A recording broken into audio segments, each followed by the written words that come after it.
Welcome to another episode of The Scoop. So, tonight we have a wonderful interview Wonderful. with the great Jeff. Jerf. Jerfy. Jervy. Jeff, we had him on the show. Previously, I think he was actually the first interview that you were a part a of. part of, other than me interviewing you. I was interviewing you. I think it was a Beg little to bit differ. So, we have Jeff back from the Arbitrary. He's been on like 4 tours within 8 months. He's been busy. Yeah, he's been a busy little bee, putting out more music, going on tour. More guitar walkthroughs. Yeah, I mean, he's Raising money for suicidal awareness. Yeah, there's a lot that he had going on all throughout his tour. Yeah. Or through the past 8 months, 9 months that since we last had him on. Yeah. So it was a good time to get him on, and just catch up with him. We'll get it, because he has such a busy schedule because he's going to Loyola for, I think, business management. Yes. So it's like on top of going to school full time, working full time, going on tours, it's just like, where does he fit time in to relax? Yeah.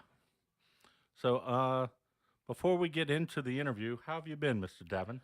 Well, it's been a few weeks since we've done a update, but I went to the House of Blues to see Depeche Mode cover band called Strange Love.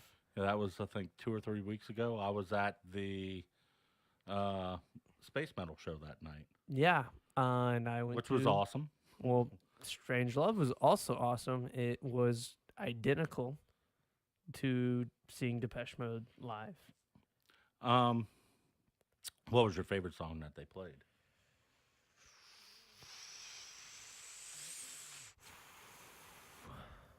People Are People. Okay. Because that was my first song I heard by them as a kid, and that's just my go-to anytime I want to listen to Depeche Mode.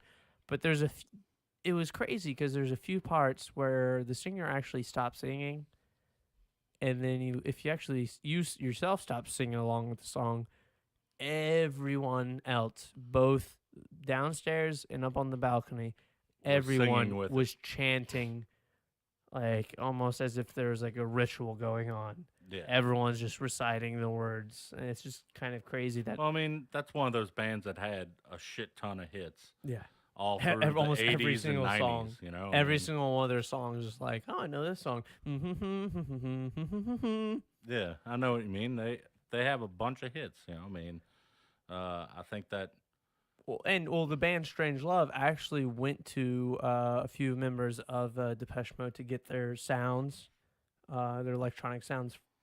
So it's genuine. The synth sounds? Yeah, their synth sounds are actually genuine. After the show, plug this a little bit. We got Your Ultimate Party Uber from I remember Greg right after Morton this Driver. Show, you were talking about this. I've been wanting to plug this for weeks now. If you need an Uber and Lyft driver, call Greg Morton, Your Ultimate Party Uber, 225-456-0886 for a good drive. Uber, Ultimate Party Uber. So from what I remember you telling me about this, there was basically like a karaoke machine set up in the back seat. It was, what is that music streaming thing? Spotify. Pandora. He had Spotify in the back. It's not karaoke, but Spotify, you can choose your own playlist. And we chose Prince, When Doves Cry, and Purple Rain. But it was a great concert, and that's pretty much all I've been up to. All right. Well, as I said, I did go to Space Metal that night. Toast. That was the night of the Toast, yes, where they had Toast Fest going on, and I did get to enjoy in the toast that was there. I had toast with some Waffle House maple syrup on it. Oh God, that's good. It was delicious. But you know what's better than toast? French toast. French toast, yes. Because I hate regular toast. Oh, I love American regular toast sucks. I do love American toast, but I do love French toast. even French more. toast is the best. Yes. So, yeah, I mean, I had a great time at that show. I don't want to go into too much detail with it. I mean, it was a show. I mean, I enjoyed. Did the they hell do out of anything spectacular? it. Well, they handed out toast at the show, and I mean, I think the week prior I had seen them at House of Blues, Uh-huh. and they Yes, were at on. the Ozman show. Yes, and they were on point that night. How'd they do there? They were super on point to where I think that the crowd recepted to all three bands well that night. Do you think he outdid the headline? They outdid the headlining act.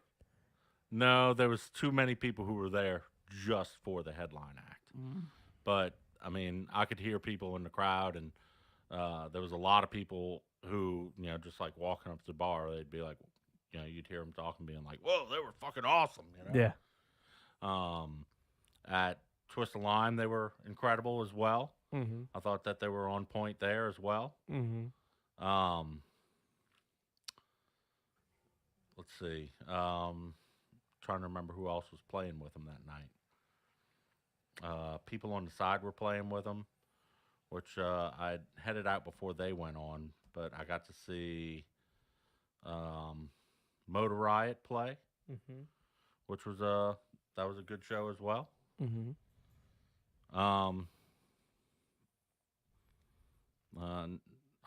I mean, it was a couple weeks ago now at this point, so I'm kind of trying to remember everything. Should have written that's it been- down. I That's should what I'm have. saying. Yeah. Same thing with me. It's been a few weeks. Yeah, Get it off has our been. back, all right? God. Yeah. So, I don't really have anything else new to really chat about here. So, without further ado, ladies and gentlemen, our interview with Mr. Jeff Fisher. AKA Jerf.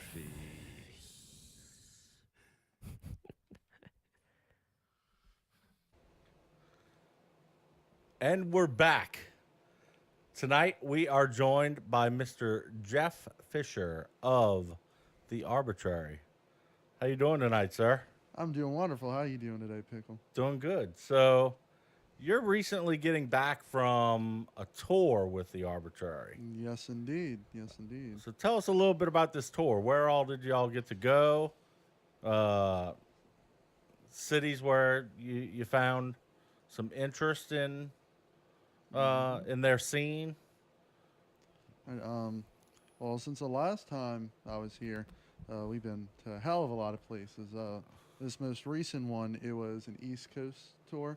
So you've done multiple tours since last time you've been on here. Yes. How many in total? I'd say about 4. Like 2 of them were a week and a half long, and then the other ones were like a few days at a time, just getting out there within, like easy driving distance of the area, just slowly expanding. But I know you did like one stretch where y'all went all through like Florida. Yeah, there was one with it was Florida and Georgia. Then there was another one that was like just strictly Texas. So it was like Houston, Austin, San Antonio, but the San Antonio show got canceled. And then the one in June when we released our new album went through Texas to Albuquerque, Oklahoma, Arkansas, Tennessee. Damn. And then the most recent one was the East Coast, so it was just up to North Carolina and back. Played 3 shows in Georgia, 1 in South Carolina, 2 in North Carolina. Do you have one of those cities that you found to be your favorite, or where you felt that the Arbitrary connected with them better than other cities? Or I'd say Albuquerque was one of the best, surprisingly. It was a house show, which it was our first house show we've ever played because our live show is kind of very modern in its technical setup, so it's usually been pretty hard to just set up in a house and just play because of my setup and our backing tracks that we use and all. But they had everything tip top, and they had noise ordinance permits and everything, and they just had like a couple local bands and us and the other band we were touring with in this big old living room, and that was the most money we made on that tour from the show. How Just many in somebody's living room. how many people kind of showed up? It was probably about 35 to 40 people. Packed. Yeah, the living exactly. room, Yeah, yeah. it's Yeah, a I mean, living when you're room. in someone's living room. Yeah. Yeah, so I mean, it was just incredible, and we had a little fun thing we were doing when we were in Austin a few days before that. We went to Voodoo Donuts and got this just huge bucket of donuts for $10. I'm talking this bucket lasted us for like 6 days, and we had to throw it out because we couldn't eat all these donuts. What was it? Just donut holes or Was it a Just bucket? like Like an like actual a 5 bucket? Yeah, I'm gallon talking bucket? like this big. Yeah, it was just like day old donuts that they couldn't sell for full price, so they just put them all into buckets and sell them. And we didn't know what we wanted to get, so they recommended them to us. So then we started doing like every CD or shirt that you buy, you get a free donut with it. And so we had like people tagging us on Facebook and Instagram the next day, like, thanks to the Arbitrary for selling me a donut last night. I was just like, that's what we're here to do. You know, that's why we're out here. Speaking of donuts, what's your guys' diet during these tours? Oh, that's a hell of a question.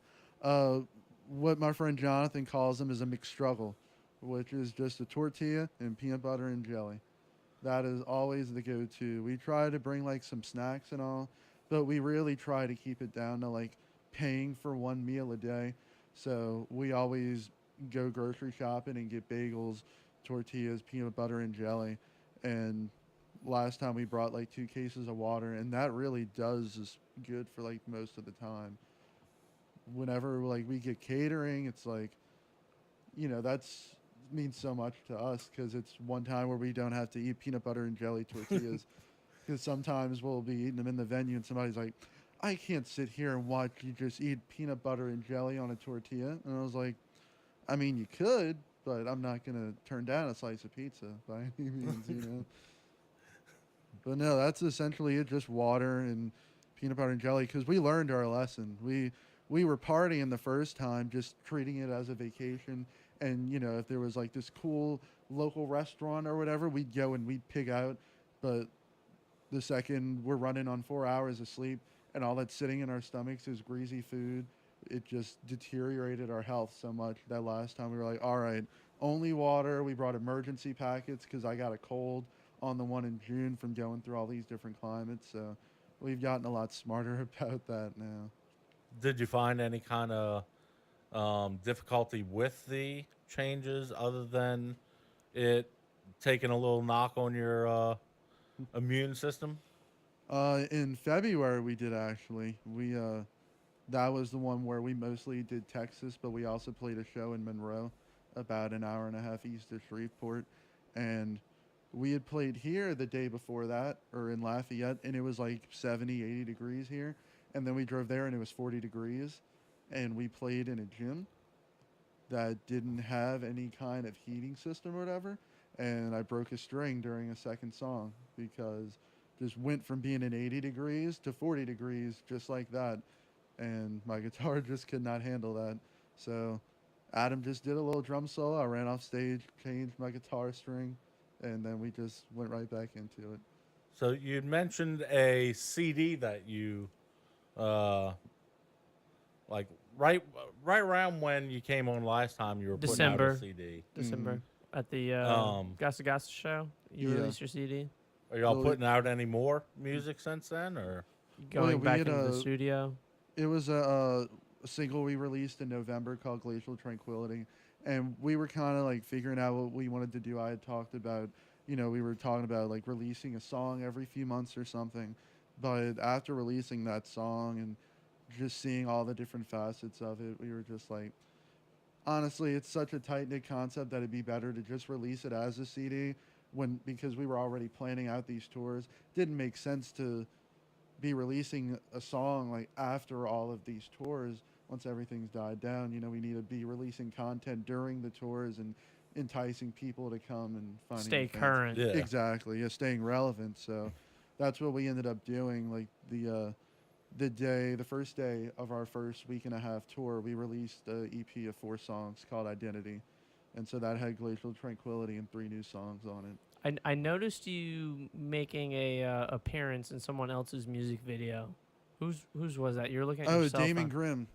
The Yeah, David that Grimm they video. played our show in December that you guys went to. Yeah, they're a band from around here that just I knew some of the guys back from the Cypress days, and the producer we record with recorded Damon Grimm, and so they've been playing shows like at the Twist of Lime and stuff. So I'll jump on stage and do a little guest vocal spot with them and play around with them because they're just a bunch of good buddies.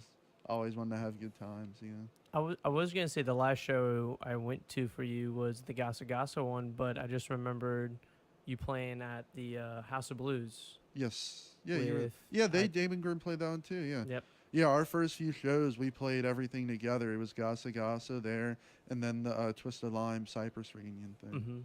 And as far as when you guys finally went to House of Blues, was it euphoric? Euphoric? Euphoric. My bad. No, it was definitely an experience. Having your It was- mom pummeled by from the pit. Yeah, everybody moshing and all. I mean, that just comes with it, I guess. It sucks. Can't handle the But- heat. Get out of the kitchen. You know it. Oh. No, it was a great experience. That day was so stressful because it was St. Patrick's Day and it was Adam's birthday, and it's like all of this stuff happening in New Orleans at the same time. There's a popular band called At the Drive-In. They had a sold out show at the Civic Theater, and then the St. Patrick's Day parade was happening in New Orleans. So we were hardly able even to get to the venue. And then the elevator was broken when we were loading in, so we had to bring everything up 2 flights of stairs.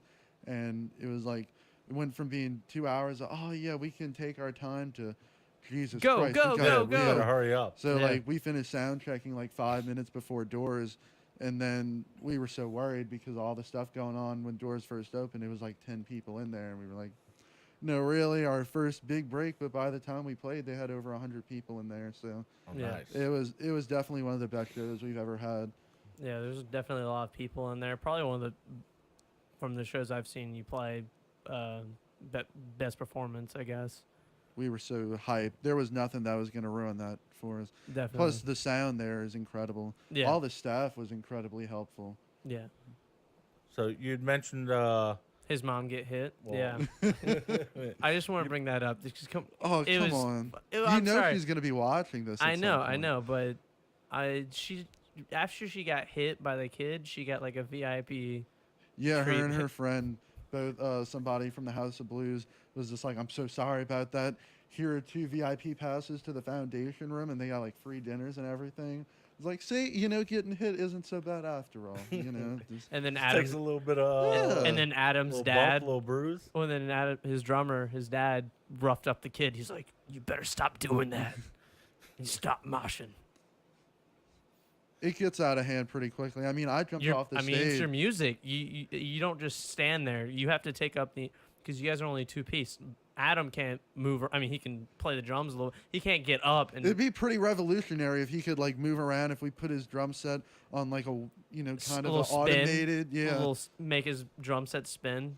We can't do the drum roller coaster Yeah. that goes upside down because that's been proven to malfunction and get stuck upside down. But For But, like- hours on end. yeah, for But, hours. but for you, occupying the space of 3 other. Usually, you have the drummer, the bass, and the vocalist and the guitarist. You're taking up the space of 3 other people. So Yeah. you're having to hop off the stage. You're having to run back and forth, and kind of get the people moving and involved in the show instead Yeah. of sitting down on their phones and waiting for the next band. Which is honestly a blessing for me, just because after playing in previous bands, that's not, for whatever reason, something that ever really crossed my mind to an extent. As like an avid concert goer myself, I've never been at a concert and just had my primary instinct to be, all right, it's time to pull out my phone and start texting. Like, you're at a show and there's 120 decibels of sound in front of you. It's hard to ignore that, but Yeah. that's more and more getting to be the kind of society we live in. So it's a little good for me to have that responsibility on my shoulders and say, hey, you in the front right there, how's it going? Look up. you know. And What's if the they don't want to look up, then I'll just jump into the crowd and play right in front of him to get his attention. 'Cause- yeah, and slap him with your guitar neck. What's Oh, the response? That's a good story. What's the response you're trying to get from people with your music? I just want people to be inspired one way or another. You know, there's, going to be different types of people. There's always the people who think that we need to get a vocalist because they're not accustomed to instrumental music. There's the people who are just focused on the technicality of things and, oh man, you can shred. And, you know, as long as it's some kind of positive reaction or some kind of inspiration afterwards, that's all I want. You know, whether it's, man, I had never thought of music without vocals before. That's cool. Or, I didn't think, you could pull that off with two people or, just whatever it is. Even if you think, man, I wouldn't, I wouldn't do that as a two piece, but here's what I would do to improve upon myself and my craft. Like, as long as you're bringing something positive out of it, because at the end of the day, if you're like dwelling on, the negativity that you see from somebody or whatever, it's not going to push you any further. That's all I want for anybody around here is to just strive for better things and push themselves further. Well, I can't even imagine your band or your music with vocals. There's just some bands out there that they have such a good build up in the song, and the second the vocals come on, it just ruins it for me. Yeah. And your music doesn't require vocals, and it sucks that people are just kind of focused on a shtick or Yeah. attitude coming from, because they want But that. if you truly listen to his music, you can.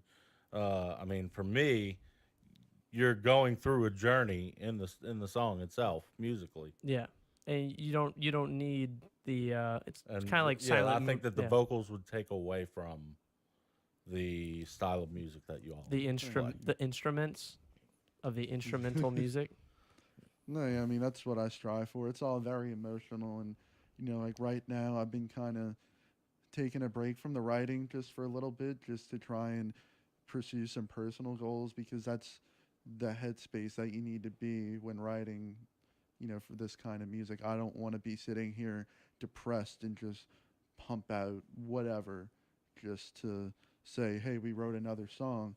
But, of course, I can draw experience and inspiration from bad things that I've experienced. But at the end of the day, it's like, it's got to be an excited mindset. You want to inspire people, you need to be inspired yourself. So I have to go and get into that own headspace myself and say, all right, it's time. And when it comes time, it just pours itself out. But it's interesting. What are you going to school for right now? Marketing and management. And is that helping you kind of, because a while back you told me that you're doing like a not a festival, but like I think it was somewhat of a festival, having bands come in and you being a part of like almost a team putting on a production for a show. Has it helped you in any sort of way of putting on your own performance? It definitely does, in learning about like business and the marketing world, because like I said before, you think when you're in like a live setting that you've got all of this stuff happening in front of you, so you automatically would assume that you've got everybody's attention. And like learning all of these statistics about the business world and realizing like how few people actually care to go out of their way to interact, it makes you realize how much you have to do to go and get people's attention. It's not enough to just say, we're playing a show at Southport Hall, we hope to see you there. It's going to my school and getting in the field and just playing guitar for everybody. And hopefully there will be some people who are interested. And then I can say, hey, look, we're playing a show, because at that point it means something. You've connected with them. Do you find that a lot of people from out of town are continuing to be strong followers of the Arbitrary? I'd say we probably have a stronger following out of town than we do here. Not for any other reason than just our music isn't the most popular type of music down here. In Houston and Albuquerque and in Georgia, like we have so many friends there, and we had played a show in Columbus, Georgia at a place called The Estate, and we played there twice. The first time it was just with heavy metal bands. I'm talking, like screaming, down-tuned guitars and everything. And then the second time we played there, it was just us, and they made it a free show. That way we could get as many people in, and they ended up having 50 people there, and everybody there was just vibing with us. And it's good for us. I've heard like up north, like closer to Berkeley College of Music and areas like that, the whole technical instrumental thing does a little better. But I'm definitely very appreciative of all the people we've met, and we've stayed friends with a lot of people. Are y'all looking to do a tour that stretches further and reaches Certainly. California and some of the areas of the nation that y'all haven't reached with the tours just yet? Most definitely for sometime next year.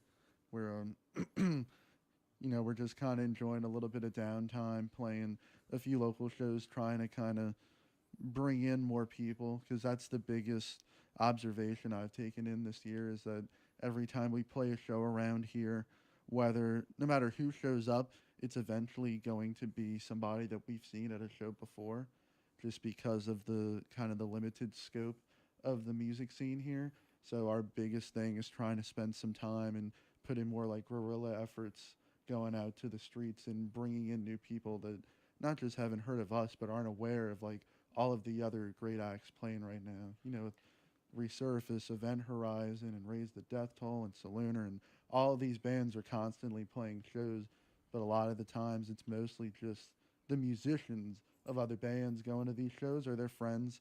So, just trying to find new ways to grow the community and make it more unified. It's also trying to convince the people that book shows at different venues. Oh, yes. Because if a certain venue just sticks to one type of music, it's kind of hard to break into that kind of area. Like, trying to get shows in New Orleans. Yeah, like Twist of Lime is great in that sense, in that it's always, for the most part, metal shows. So you go there and you're a metal band, and people are immediately captivated by you. When we were in Simple Life, we just were not heavy enough for that. We had our friends who were able to come and everything, but And the then heavier, I couldn't even get in. yeah, I had to like, sneak in. Yeah. and that's the other thing, is that I've realized that too. A lot of times when you're trying to get people out to your shows, we've seen like the better the venue is, the better the turnout has been every single time. We played in Baton Rouge at like 4 different venues, and the highest turnout we ever had was at the Spanish Moon, which was, it's like the nicest bar there. Whereas the worst turnout was, at a place they didn't have a bar. They only had, goodness, one bathroom. The sound wasn't as great. And so people care about all of that stuff. And so, when we build up, when you're each paying other, money to go to a show, you want yeah, exactly. Like our show at the House you of want to be Blues. wooed Oh. per se, What was the place we were talking about? 524? Yeah. God, that place was god awful. I was talking about the other day. It's an abandoned also artists squat there, I guess, because I was looked it up, and it's like almost like the French Market. That's the Yeah, place yeah, in Baton Rouge. French, so- and the Frenchman Street Market, where everyone goes to sell things. I was looking at it, but it's like abandoned trailers, dentistry equipment inside, and then a hole in the roof. The only good thing about that place was the bathroom was clean. Yeah. I mean, I love it. We played there twice, and, whatever you have to do to reach new people is, it's what I always remind myself at the end of the day. Like, no matter what, it's not about how big you think your ego is. It's about trying to show your music to people. So And do you find it harder to encourage people to come out and check your music locally, or out on The interwebs. or out on tour? Word. It always just depends. I mean, locally, we've always got, like people like you and all the other bands, and we have a lot of friends. Out on the road, you have to really be smart and strategic in finding other bands who have a similar pull. So, we oftentimes are trying to research, whether it's through us or through the promoter that's putting on the show, try and get good locals that have good pull. That way, you're playing to, at the very minimum, the other bands there, and, hopefully they bring a couple of friends, and then you're playing to 30 or 40 people who are all very into what you're doing. So it just depends. We played in Dallas, and we played to the opening band, but that was because they pulled a band from Oklahoma, and I'm like, that's not gonna do us any good. You know, Right. this is our first time here, and our support is a band from Oklahoma. But you know, whatever you got to do to get your foot in the door, because now they've heard our music, and next time we go back, we can get put on a better bill. So it's you got to take everything into consideration. Do you have any bands that you either played with or met along the way that have a special place in your heart? Sorry, no sympathy is our most favorite band in the entire world. We played with them in North Carolina, and they were on tour with another band who ended up dropping that tour because they got offered a spot on Van's Warped Tour. And so it was just like, that is, awesome, go them. But at the same time, this band is still miles away from home. We were in North Carolina and they're from Wyoming, and they'd never been to the East Coast before. And so they had a couple of shows drop on them and stuff. And so we played with them in North Carolina and became friends. And it was just like, yeah, these guys are nice. It's cool. Well, a couple of days later, we were playing in Atlanta, and they were supposed to be playing about 2 hours south of Atlanta, and that show fell through. And through whatever, what made it align, we were able to get them added to the show in Atlanta. And that show was at the Masquerade, which was probably the best show that we've ever had, because we got there and they had staff come with flatbeds and transfer all of our equipment for us, and they loaded it onto the stage for us. Within an hour, we had gotten to the venue, set up, sound checked, and pulled everything off the stage. Like, it was incredible. Then we go to the green room, and they said, all right, look, we're cooking enchiladas for you guys. Dinner will be ready about half an hour. Let us know if you want any drinks, whatever. And the crowd there was like very receptive, and everybody got paid, which is also a rarity. Yeah. And then we all ended up staying at the same place together that night. And so it was just like, on tour, or rather in home life, it's like you go to work for 8 hours and then you come home and you get to relax, and then you can go out and socialize, whatever. Tour is always just nonstop being active. Work. Just Yeah. constantly processing. If you're not playing the show, you're either warming up for the show or you're driving to the show. Afterwards, you got to load up, and then you're trying to find a place to stay because you don't want to have to pay for hotel rooms every night. And it's just like so much for your brain to process. So, like, that 24 hours that we spent with them in Atlanta just feels like so much more than what it was, especially when we stayed up until like 4 in the morning telling tour stories and just spending any time with each other and spreading the love. And so ever since then, we've kept in touch. And I was Snapchatting some of the members earlier, listening to their music, and we've been talking about trying to set up a tour together next year, just because there's so much respect and love there, for both of us meeting up in a place where we've never been before and having common mindsets and common goals. It's just such a rarity, because everybody's out there playing music, but you never know the values or where they came from. And it was just such a similar upbringing. They're outdoors people. We're outdoors people. I grew up fishing and hunting with my dad, and like, that's all they do. They live in the mountains, and I've never been in the mountains, and I want to go to the mountains, and it's just something there just clicks. What's the worst thing that's happened on the tour? Like a flat tire, like you get to a venue and it's like, this doesn't look like the place we're supposed to be type thing. Like and also, like you were saying, don't know where you're going to be sleeping. So like, how does that kind of stress take a toll on you mentally and physically? That's probably, yeah, I'd say that's probably the worst thing that we've experienced with tours. Thankfully, we haven't had any kind of like vehicle issues.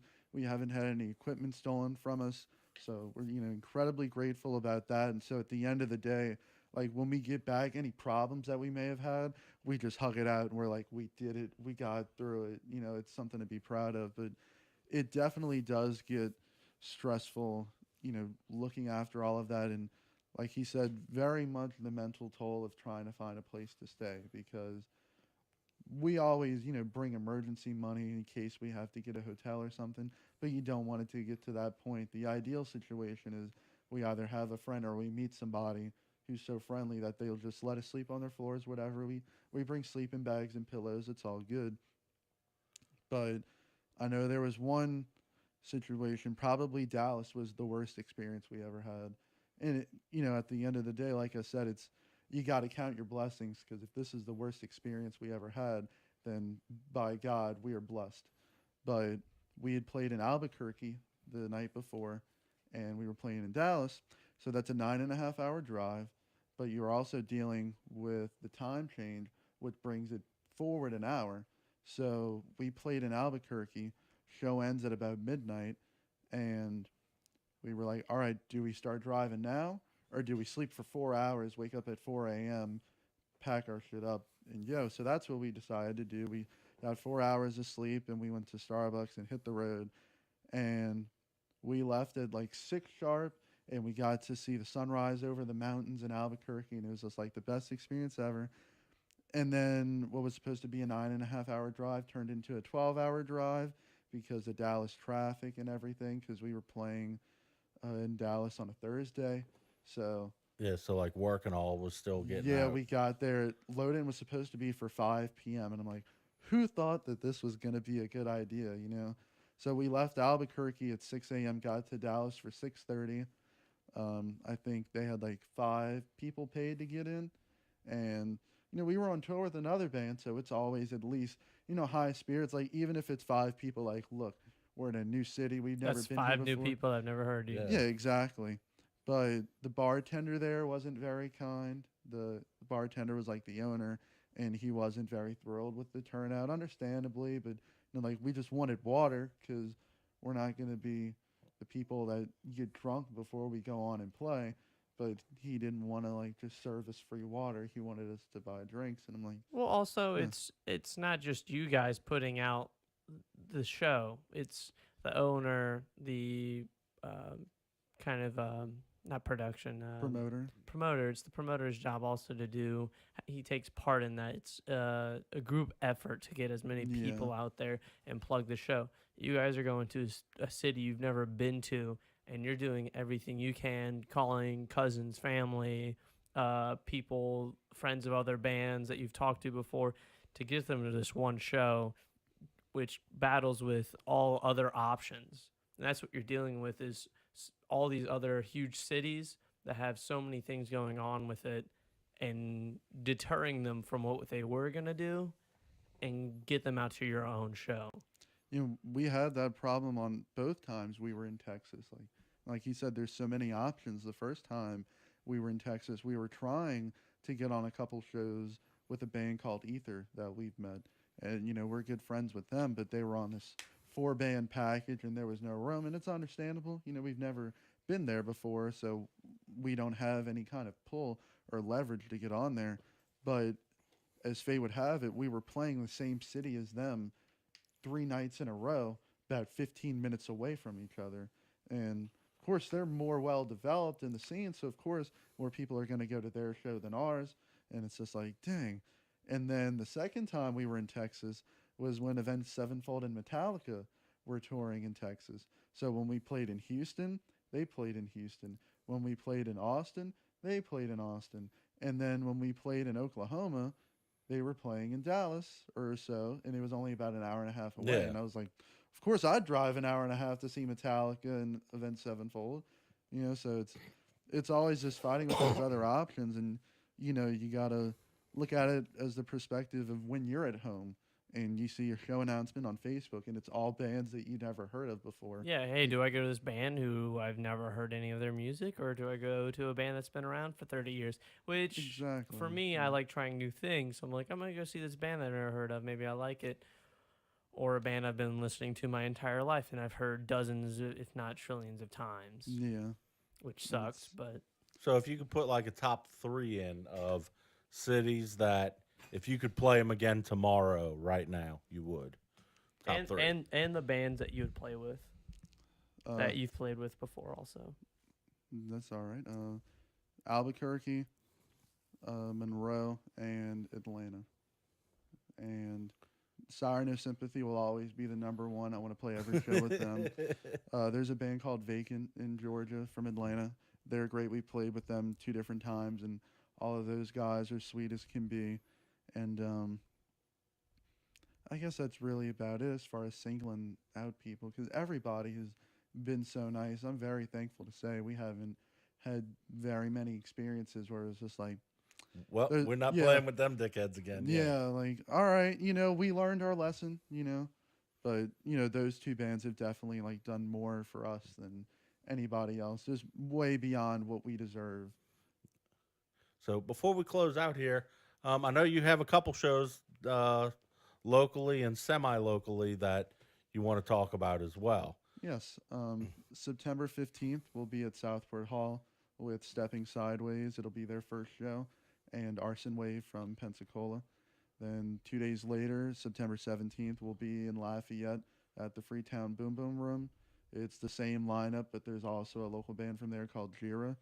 And then October 18th, we'll be at Zeppelin's in Biloxi, playing with a couple of death metal acts, Veil of Nath, Virvum, and a Cursed Creator, also from Pensacola. All right. Well, with the Southport show, because I know that a lot of our listeners are here in the New Orleans area, is that in the main room? Is that in the Deck room. the deck? Yeah, as of right now, it's planning to be in the deck room. Okay. So if more people say they're gonna go, you might be put on the main stage. That wasn't promised to us, but that's our goal. That's what we want to kind of push. to So if people, you're there's- listening to this, make sure you go to the Facebook page of the event and click going Yeah, so we there can are- get onto the main stage. There are $7 pre-sales available, on there. So, or I have $7 physical tickets as well. It's $12 at the door, so you really do save by buying ahead of time. Can I borrow $7 so I can buy a ticket? No, you can pay full price. Oh, That's okay. So, okay. That's the impression that I want to leave them with. If we end up in the deck room and it's crowded beyond belief, I want them to feel like, Shit, we Man, should have put them on the yeah, main Next that's stage. time it'll be in the main room. Yeah. Yeah. So since it's our first time and I've just met Mark, the owner there, and become good friends with him, I just want to make sure it's just like the biggest production that we've ever done. Awesome. Talking about money real quick, you were talking about suicide awareness earlier. Yes. What were you doing with suicide awareness? All right, so without going into too many details, our East Coast tour in July, we were supposed to be touring with a band, and their singer made some derogatory comments online about Chester Bennington's suicide, which this was just the most incredible display of the internet that I've seen in my life. I had a business call scheduled with them because this was 2 days before the tour was supposed to start, and it went from business call at 2:15 being scheduled to discuss, just initial arrangements. All right, let's talk details about the first show because the first show was in Baton Rouge, so they were going to be staying with us and all this stuff. To, oh my God, we don't know if we can do this tour because the singer made those remarks and it immediately went viral. And it ended up being a time span of 3 hours from when he first made the remarks to when the band had broken up and gotten dropped from their record label. And it was just like mind blowing because we're just trying to play some Yeah, we shows just want to and play some fucking shows. go Get- into some new Yeah. places. And so we literally had to just pull an all-nighter and work into the next day to make sure that we were able to salvage some of the shows because depending on who had the connections and who booked the show, some of the shows got canceled because they were the headlining act. Whereas some of the people we had met before, we had either played there before or they just liked our music enough to say, all right, look, we have some local bands on it. It's not the end of the world. We can let the show go on. So originally it was 10 total shows. I want to say about 4 or 5 of them got canceled and we ended up playing 8 total. So we were, able to be added on to a couple last minute shows. In South Carolina, there's a band from here called Space Cadaver, and they were playing there on their tour, and they were kind enough to let us hop on, and a lot of people felt generosity towards us because of the situation. We're just an unsigned band trying to go out and play some shows, and so they felt like we deserved that opportunity to do so if we were still willing. So it ended up being great in the end. We were able to still go out and do the tour, and that's where we met Sorry No Sympathy. So it's not something I would ever trade for anything in the world. But at that point, it was just all of a sudden this just became about a lot more than us. At the end of the day, there were still things said about Chester Bennington, and that was, something that took such a toll on everybody. and it still continues to. There's a band called In Full Darkness. It's like a death metal band, and their bassist, was just found a few days ago, and it's just like something that keeps continuing to be a problem, but nobody wants to talk about it, and people think that like millennials are just too self-centered or whatever, but either way, there's a problem and it needs to be fixed. So there's a great organization called Hope for the Day that is all about spreading suicide awareness and trying to educate people. And they had a tent at Vans Warped Tour this summer where every day you could come talk about your problems. They have resources to the suicide awareness hotline and all those things. So what we did was all of our profits from the July tour, we donated it to them. So it was $435 in profits that we made that we donated, but also on Facebook. Facebook has this great new option where if You can basically donate. yeah, if you like post about it and their algorithm senses that you're talking about a business, you can set up a link to the charity. And so with like friends spreading it, we raised just about $100 online as well from friends donating, and whoever couldn't make it to the shows or whatever, we still want to donate. So that was great. We got a little thank you letter in the mail from them, and it is what it is. It's but that's a cool motion to do. I mean, we've always been about that. We played what's called Frets for Pets Festival 2 years in a row now in Ocean Springs, Mississippi, where all proceeds went towards the Humane Society of South Mississippi. There was a band, Shores of Acheron. They got hit with the Baton Rouge flood last year, yeah. and they lost a lot of their equipment. So we did a benefit show in Baton Rouge and raised just about $500 for them. And it's just important, I think, to give back when you have the chance. And there's not, we're just still kids. We're in college and we work part-time jobs and whatnot. We don't always have the means to just go out and do huge things for these people, but we can play shows, and if we can raise money at the shows, then we're more than willing, because we're not in a position now where it's like the money that we're making at the shows is what we need to live. It's not what pays the bills yet. So, once that day comes, we'll have to be a little stricter about our spending and our charity and all. But right now, where it's more, An well, it's a option. passion. It's a Yeah. hobby more at this time. yeah. So where can people check out your music? Well, we're on all major online distributors: YouTube, Spotify, Apple Music, whatnot. We have Facebook, facebook.com/thearbitrary. Instagram, Twitter, YouTube is all /thearbitraryLA. And of course, you can Bandcamp? always.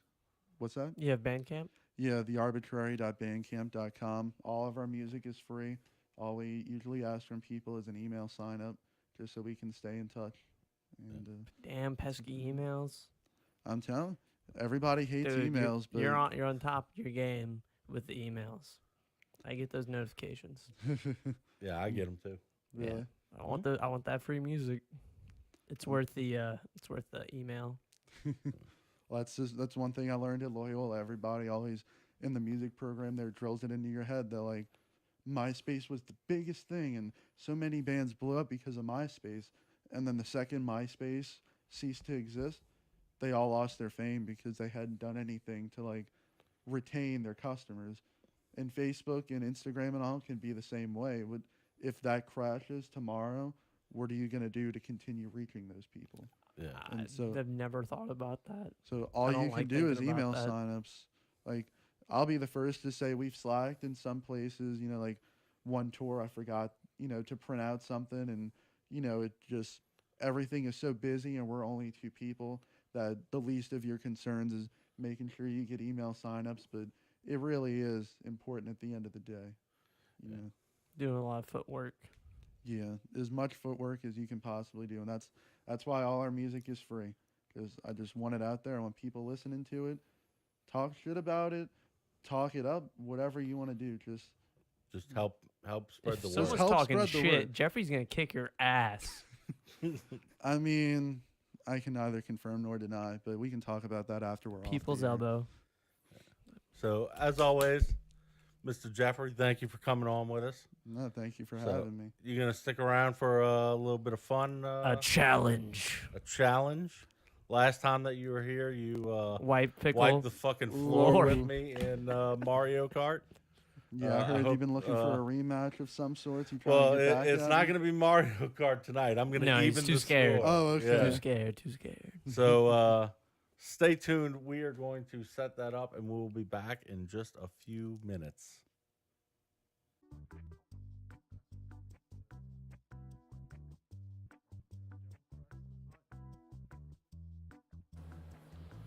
Okay, we are back. We are back. So tonight, to even the score, I figured we would make it to where it's a completely non-partial game. Drawful. All I know is that you draw on your phone with it. I have never played this game before. I have never played this game before. And I've never played this game before. So it is even odds. So we are all signed into the game. And I am going to click OK. You have to start it. You have to click it on your phone. Oh, everybody's in. All right, someone pushed it. All right. So All right, let's see how this goes. You'll get to do 3 drawings each, so don't screw this up. Let's get things started. it is asking us. Okay, I'm sending a To title draw to each of your something. devices. Something odd. All like right, let's see. Rumpus Room or Shark Butler. Draw a picture on your device that would have that title, and when you're done, hit send. And you'll get points for each player that can correctly guess your title. So, get to drawing.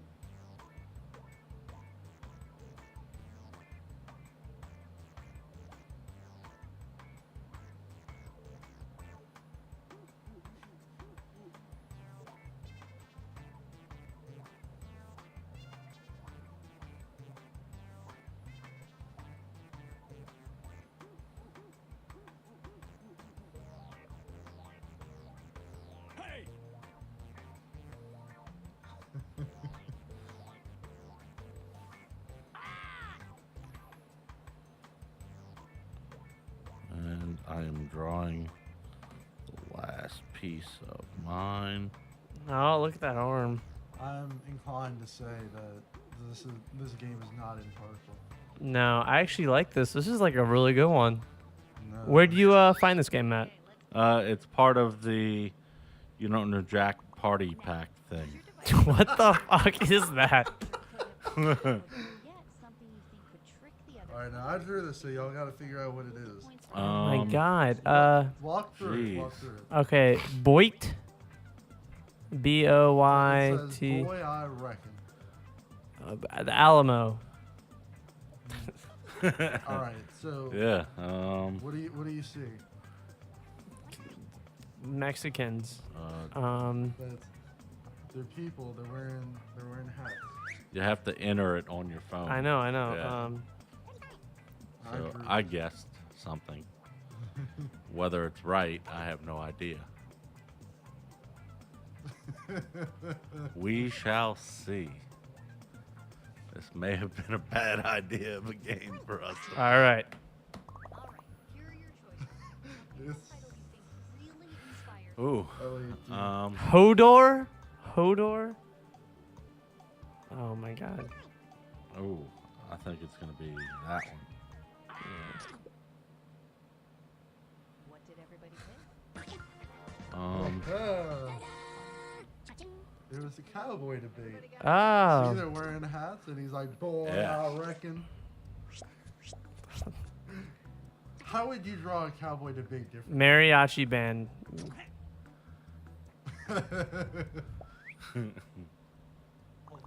So Dang. this next one here, Type in this would anything. be one that I drew. It is a statement. So put it together, it's like a concentration thing. Concentration camp? No, not a concentration camp. I think that's a jar of some type. Yes, and it has something written on it. Peanut butter, No, Yeah. petroleum, but and then there's ×2. Peanut With- butter and jam.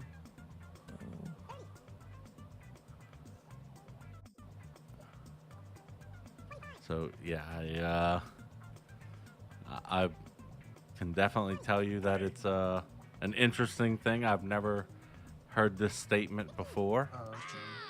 I submitted Here are mine. your choices. Peanut So- butter and Carcraft.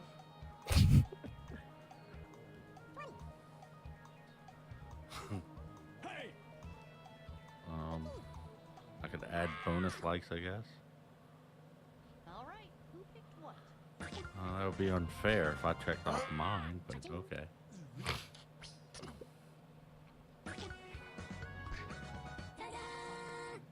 Yes, it was Peter Pan sells Yes. cars. Who's that? Like, is that floating? No, it's a cell.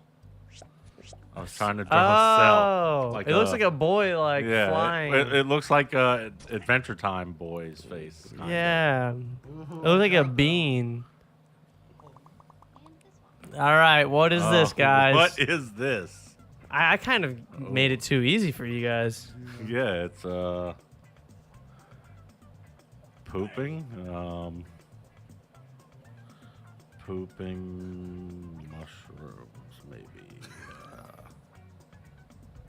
Let's try that. Okay. This is here are really your Oops.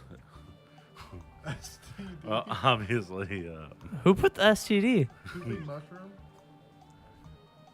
maybe that's what it really is. This is an STD. I mean, I'm clicking. It's not there. Oh, okay. No, I have to click on my thing. Oh. All right, who guessed it? I did. Both of you guys did. big I one. typed in bubble boy blowing a bubble. Hmm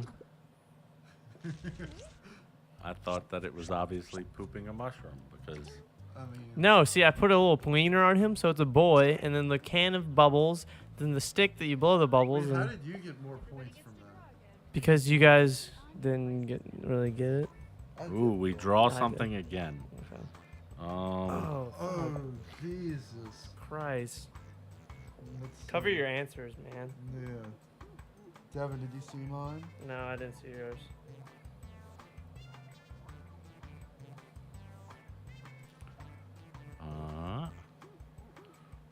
Whoop, whoop, whoop.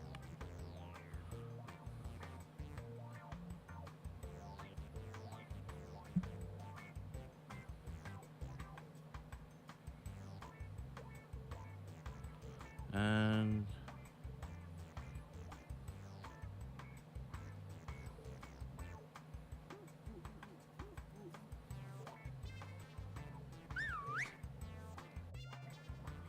okay, mine is drawn. Mine is in.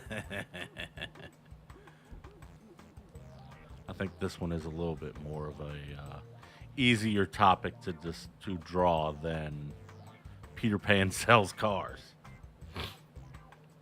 There's only so much you can do with a little rectangle. You know what I mean? Well, and you can't erase, or at least Yeah, that's. I have your All right, I'm done. It keeps things interesting. Man, this is good. This is probably my fun. Like, I'm involved in this one. yes. Oh man, this is Ooh. this is mine. This looks like ooh. I'm inclined to say that's not a butterfly. No. My screen kind of slipped up right there. Oh, okay. I wish I had the little drawing pen because my Yeah, fingers. I know, if we had a stylus, it'd be really fun right now. Yeah. and here are Okay. your choices.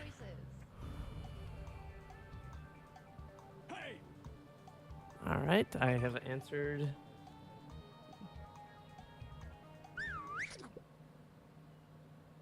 Here's everybody's picks. All right. Keep on rolling, baby.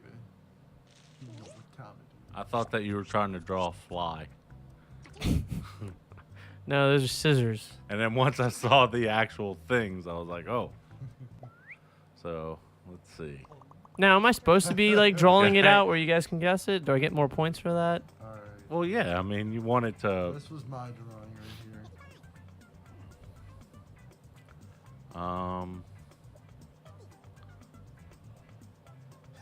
It says you drew this. This is your fault. Take it.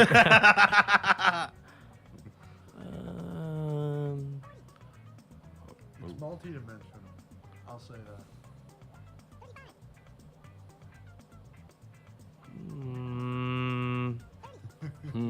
Shit, that thing's going fast. Okay.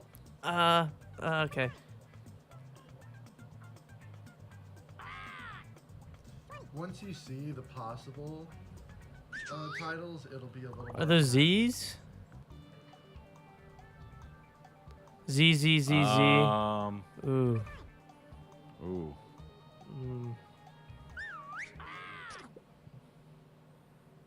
What did everybody pick?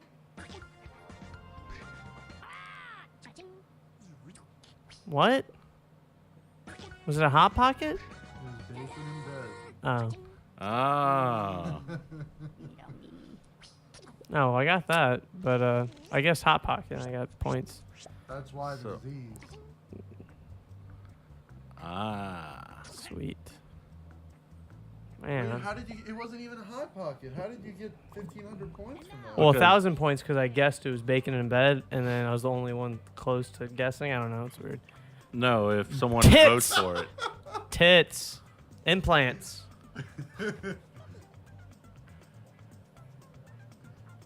To quote Pickle, this was a much easier topic. to Much discuss. easier. Much easier. Breast disease. Way easier to draw. Thank you. He has a little more experience with this than Peter Pan selling cars. Yes. I draw stick people with boobs all the time. Exactly. It's actually my hobby. Your choices. Whatever. I think it's definitely whatever. All right, who picked what?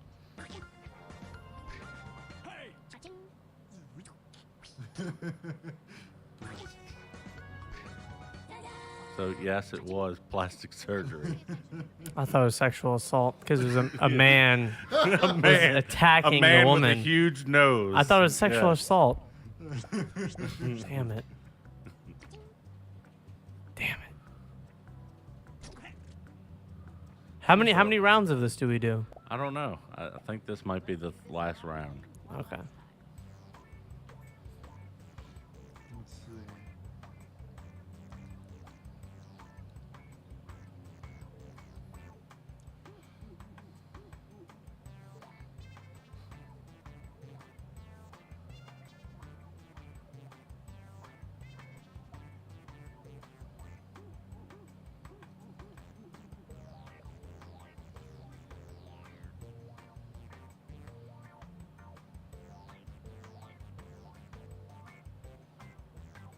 Ooh. And I'm drawing and drawing, and this one's got a lot of color in it.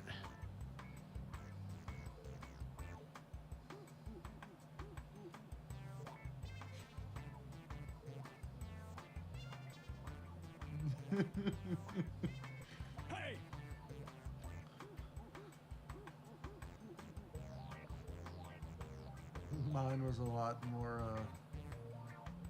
controversial this go around. I don't know if controversial is the word, but I'm not sure about the Different. political correctness of what I drew. Yeah, Let's just say that. mine's Your titles now. so this is my drawing.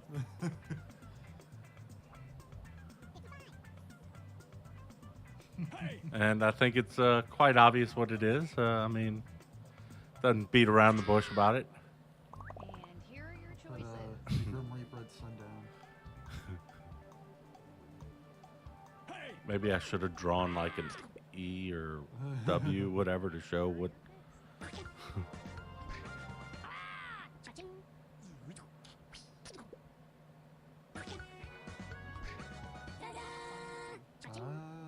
What a coincidence. Good morning, Death. Yeah, is it's what it says on my Death copy. watching a good sunrise there. So good morning, Death.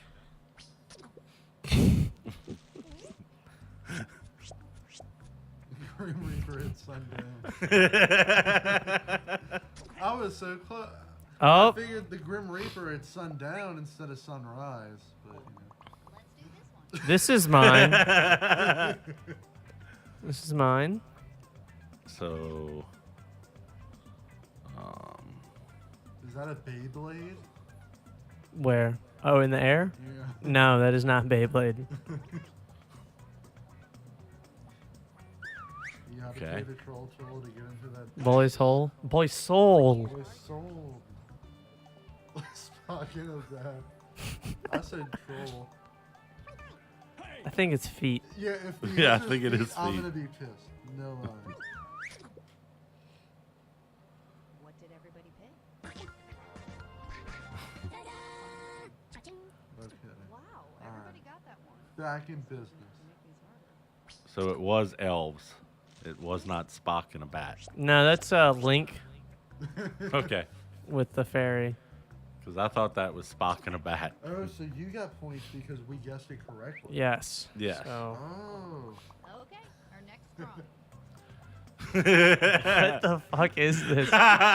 Kill people, set fire. Oh. Plankton? I don't. Plankton. Look, all I'll say is the arrow is pointing to the bubble. Kill people, set fire to all. So my answer is in. Said I wasn't sure about the political correctness here, but you know. Maybe I should have put ISIS as my answer. I mean, that sounds like something that they would say. You could have written. "Ah, la, la, la, la, la." Yeah.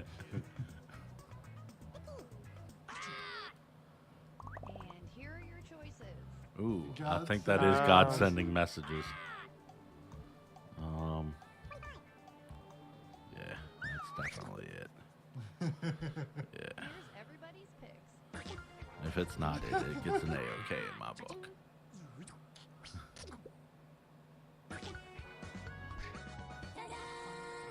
So it was actually evil thoughts. Evil thoughts. Yeah. So It was not God sending No, messages. but when you send to mine, if you choose one of mine, I get points. Yeah. If you choose one of his, you get 1,000. Mine, 500. So Booyah, Mr. motherfuckers! Devin beats both of us. Ah. Na na na na. And with me, in typical fashion, bringing up the lead. So Nice. That was a fair game, though. I was- really Yeah. like that one. That was great. By far the best game that we've done. So without further ado, again, thank you, Jeffrey, for coming on the show. Be sure to check out the Arbitrary. They will be playing September 15th at Southport Hall. Southport Hall. As well as the 17th, you'll be playing at the Freetown, Boom Boom Boom. in Lafayette. Boom boom room. The boom boom room. And then in October, y'all are going to be playing in Biloxi. Yes, Zeppelins in Biloxi. So, and also be sure to check them out online. You can check them out, The Arbitrary on Facebook, Arbitrary LA on Instagram and Twitter, and y'all's website. TheArbitraryBand.com. So, with again, thank you, Jeffrey. Thank you for having me, Pickle. Stay tuned. We'll be back with more of The Scoop.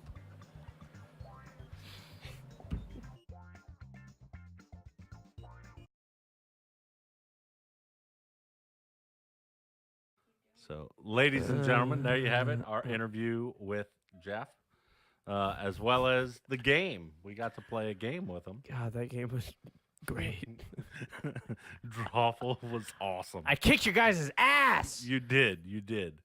I actually, what I really wanted to do, and we'll have to do before next show, is get a little board and tally how many times I have won, how many times you have won, and then Oh, that's easy. There's only been like one time that I've won, and that was against Bagnetto.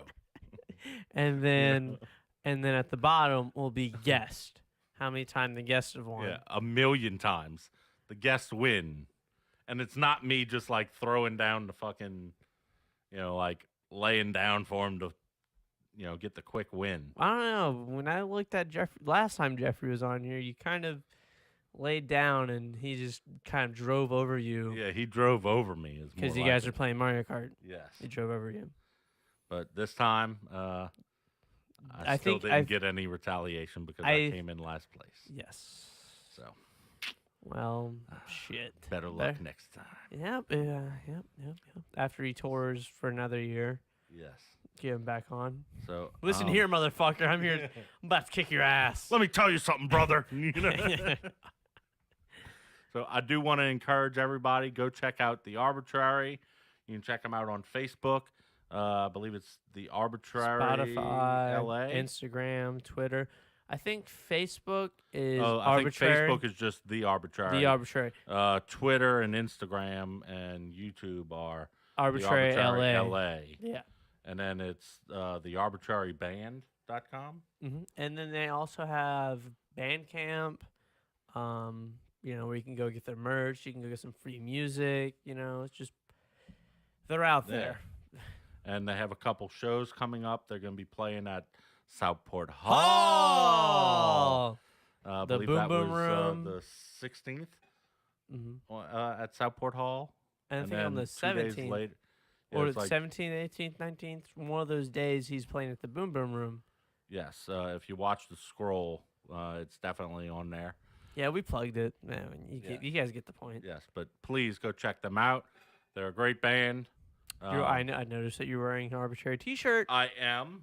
Something that you can get from him. Yes. Also, you can get them. one of their CDs. Yes. So be And sure to who support Jeff Frischer personally handles and packages for you. Yes. So I'm sure if you ask him when you buy it to sign the T-shirt, get an autograph. Yes. Yes. So, as always, you can check us out on Pickle the web, picklescoop.com, facebook.com/The Scoop Show, at P-Scoop Podcast on Twitter, on YouTube. If you're watching this, click the subscribe, comment, like it, share it. You can Love it. also subscribe to us on iTunes or your favorite podcast app. Yes. Mr. Devin, where can they check you out? Well, before we get to that, if you or anyone else, local bands, just kind of reaching out there, kind of trying to look for some new talent to get on here. So if you or someone you know wants to come on here, just contact picklescoop@gmail.com. That's correct. Or you can message us on Facebook. We're always paying attention to it.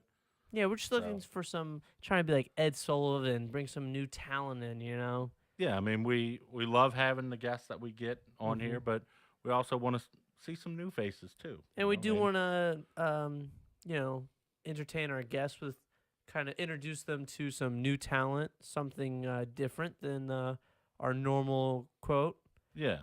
And but yeah, you can check me out on Facebook, which is Devin Flamingo. You can go to Instagram, Devin Flamingo. Don't do Twitter, but I do Pornhub. And my website, devin.devinflamingo.com. All right. So, again, thank you, Jeff, for coming on. Till the next show, Scoop out. I hate you.